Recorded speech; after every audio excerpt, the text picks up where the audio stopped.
My name is Helmut Burtscher-Schaden. I'm a biochemist, and for 15 years now I've been working on the subject of pesticides. And for around 3 years I've been working primarily on glyphosate and its EU authorisation procedure. I belong to the organisation organising the European initiative Stop Glyphosate. I'm a co-author and author of various publications and of a book. And in that book, there is a chapter entitled The Best Pesticide Law in the World. And I'm talking about the EU's pesticide regulation, the regulation that you adopted, honourable members, in 2009, together with the member states. Because Regulation 1107/2009 is exemplary. It brought innovations which could represent serious improvements for human health and the protection of the environment.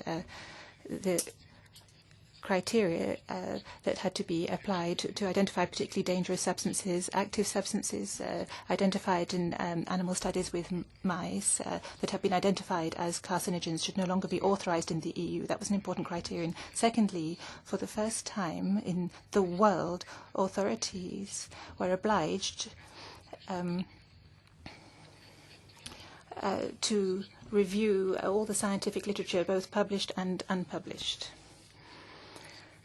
And this assessment of the scientific literature had to be independent, objective and transparent according to Article 11 of that regulation.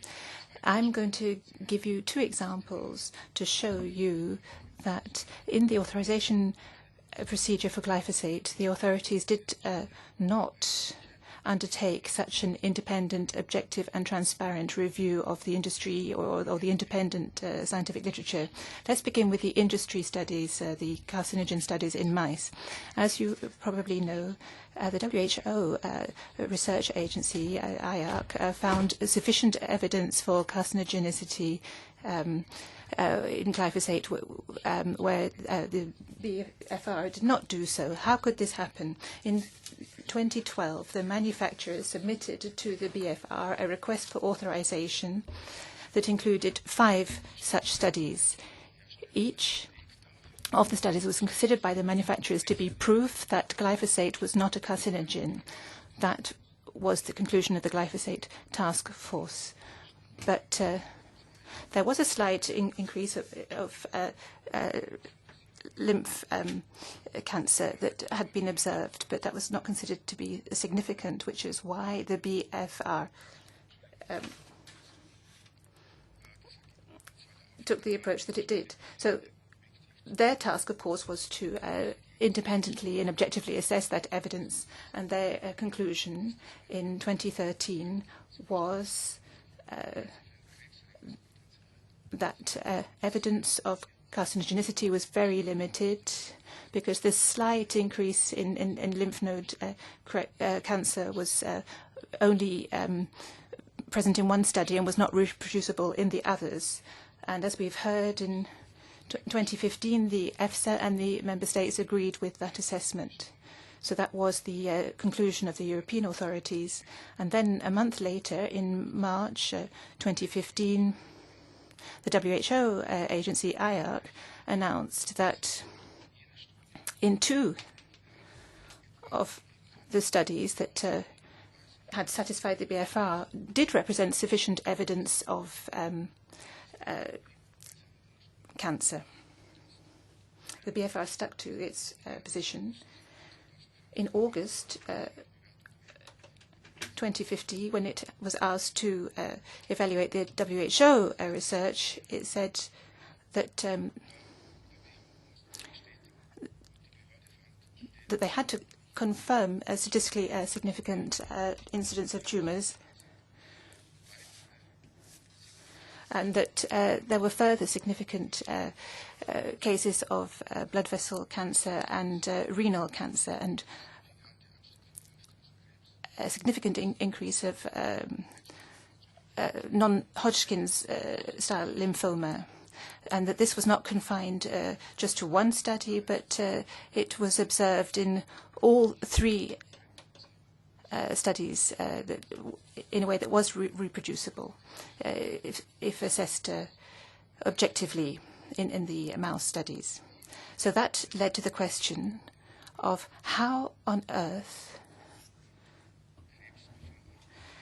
an authority can just simply overlook eight studies suggesting significant danger of carcinogenicity. But the authority said that the IARC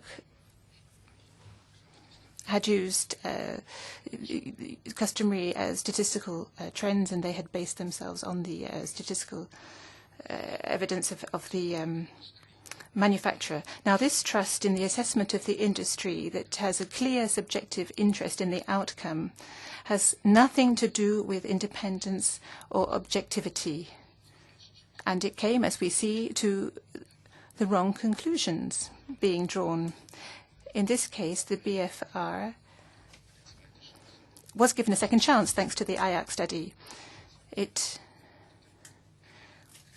changed its classification. It could correct its conclusion, which was that there was no significant proof, because it had 8 incidences of tumours being formed. And initially it looked as if it was trying to change that assessment. In its addendum, it said that the tumours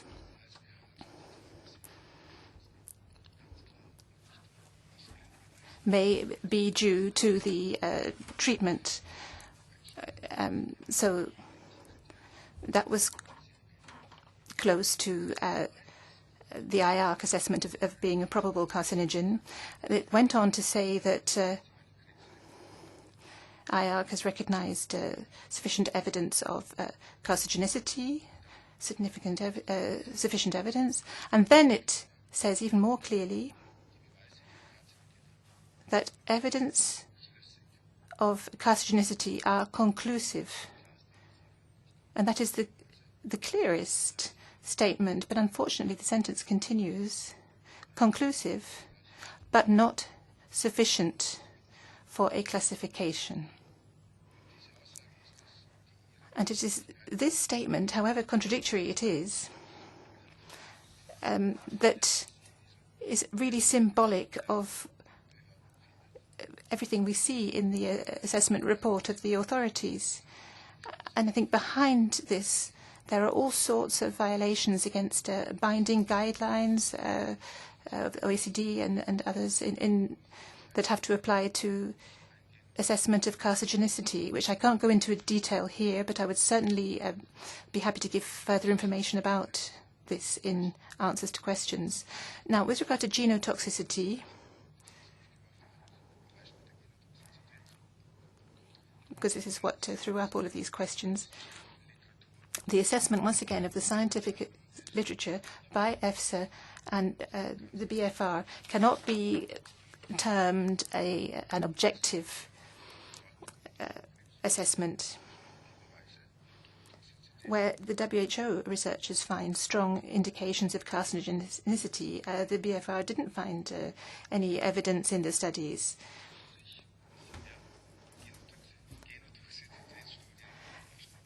Nor did the 50 genotoxicity studies of the manufacturers that were submitted with the application, studies that were carried out in the Monsanto laboratories or the manufacturers' laboratories to a certain extent.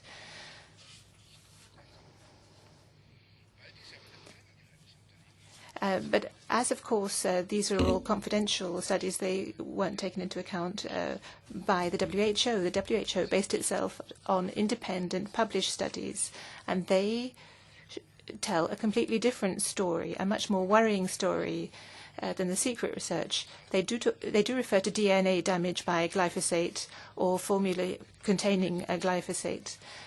So for the WHO researchers, that represented a strong indication of carcinogenicity.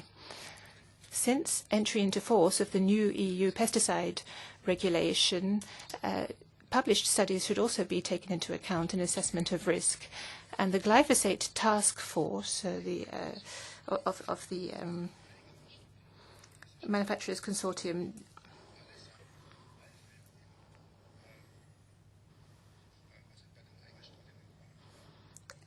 looked at the manufacturer's own studies that suggested that there was nothing to worry about, but they also looked at the independently published studies and said that none of them were reliable or relevant.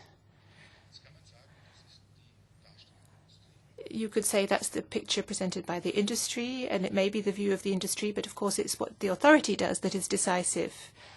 And what the authority did, you can see on the last overhead. This is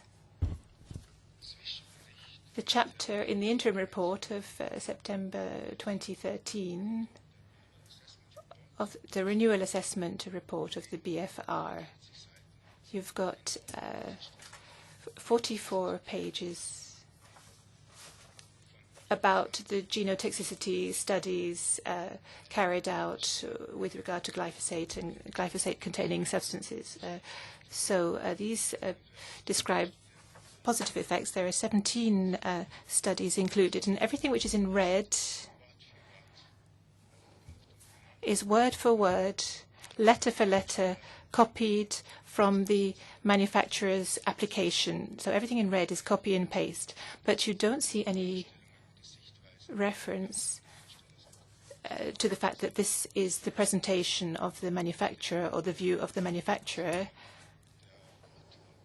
The author of the report is a former Monsanto employee, and his name isn't mentioned in the renewal assessment report. I'm sorry, I have gone on a little bit too long, but I think this is a sign of just how serious this problem is, how important it is that the committee should address this problem and not be too easily appeased with the claims that the plagiary scandal is just being blown out of proportion. I'm not talking about a plagiary scandal. I'm talking about copy and paste procedures being used, which may indeed be efficient, but only if it's accompanied then by an independent assessment. Unfortunately, you cannot say such an independent assessment was conducted of all of the scientific literature. The renewal assessment report of the BFR and EFSA cannot be described as being an independent assessment of the independent literature that in any way differs from what was already in the application of the manufacturer. Thank you.